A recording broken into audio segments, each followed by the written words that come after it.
Isn't it lovely this year? Saul Templeton's low voice floated over Celeste Raffaelli's lilting rendition of Un Flambeau Jeanette Isabelle, playing over the lobby's intercom. That first December in the city so long ago, Rollins had returned to the little bookstore, Goodreads by ear, purchased a celestial Christmas album from a display table, and then invited Saul to the penthouse for a listen. The hotel played the album as part of its playlist during the entire month of December since. "Oh, Saul, I didn't hear you approach. Something is lovely?" Rollins' eyes startled open at Saul Templeton's voice. "The Christmas tree?" "No, the Hanukkah bush." Saul chuckled lightly as he gestured to the tree. "It decorated up especially nice this year, don't you think?"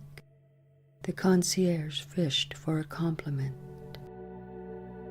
"It's truly beautiful.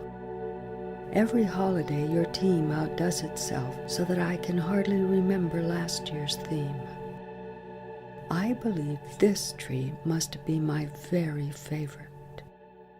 Saul settled himself in the velvet-covered wing chair across from Rollins and gazed at the white wonder illuminating Wayfarer Inn's grand lobby. The tall, noble tree had been flocked snowy white, so every limb appeared as if drifted in powdery, new-fallen snow. Birds' nests, nestling on long, slender cinnamon sticks, sat tied to the branches with twine. Feathered cardinals, blue jays, robins, and warblers huddled about their nests. Small, bunchy tufts of dried white baby's breath lay among glittering crystal hoarfrost-covered twigs, protruding from deep in the evergreen's branches.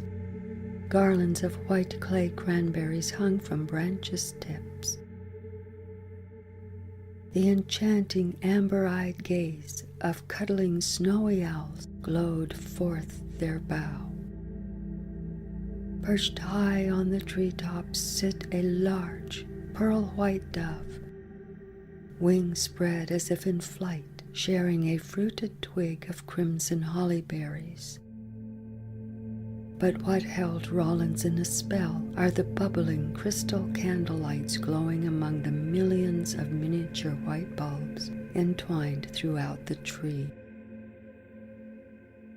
When I was a child growing up in Lamb's house, the sisters decorated the tree with bubbling lights like that. But they were colored bulbs: red, green, blue, yellow, and every glass candle held bubbling yellow liquid. Even with all the sparkling ornaments, my favorite thing about the tree were those bubbling candles. Rollins' voice trailed into a whisper. To me, they were magic. It's all magic, Rollins. The darkest month set aglow in brilliant lights. Numbing cold eclipsed by the warmth of blazing logs in a fireplace where those we love gather at the hearth. Sometimes, when I'm alone in my office, or at the desk here, or at home with my Estelle, I feel a mysterious stillness gather about me, as if I'm in a vacuum, almost. I hear no voices rise in well-wishing greetings, or carolers singing on the sidewalks. Just absolute silence. I can hardly breathe during this time, for it may break the spell. So I sit perfectly still and listen. And then I begin to hear it. It's a quiet sound, like snow falling. Saul sat with his eyes closed, breath held, hands gently fanning the air as if gathering oxygen to his face. You know what it is I hear, Rollins? It is the sound of hands clasping across the universe.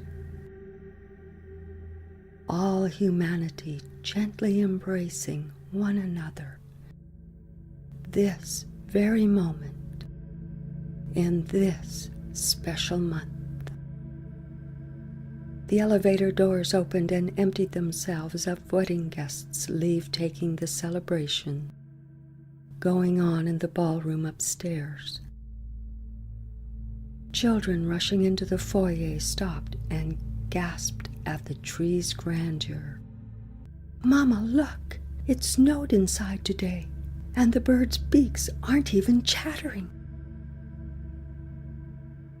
As in a Hall of Fame, jockeys come from behind to win by a nose sprint to the finish line, the concierge took to his post by the grand front doors, and passing out Aurelia's frosted star-shaped journey cakes to his departing guests, chanted to each, Merry Christmas, Joyeux Vacances, Noël Heureux, Happy Holidays, Happy Hanukkah, Bonne Nuit.